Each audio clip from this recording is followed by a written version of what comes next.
Imaginez si au détour d'une recherche internet, Google se mettait à vous insulter sans raison. Eh bien c'est peut-être le futur d'Internet. On vous explique.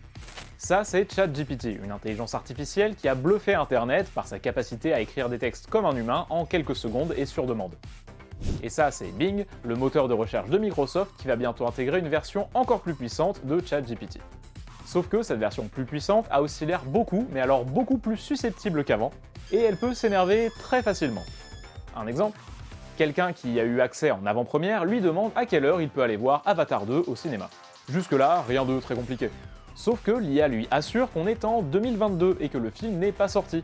Parce qu'en fait, ces données d'entraînement datent de 2022 au plus tard.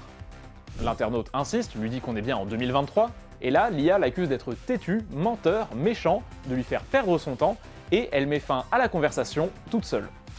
Et c'est loin d'être le seul exemple où l'IA pète un câble.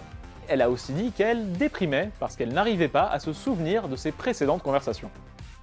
Sauf que, il faut le rappeler, ce programme ne ressent absolument rien. Il produit juste la suite de mots la plus probable par rapport à tous les textes qu'il a enregistrés, dont des conversations humaines et des romans par exemple. Mais si le futur d'Internet c'est de se faire insulter quand on cherche une recette ou une place de ciné, ça donne tout de suite moins envie.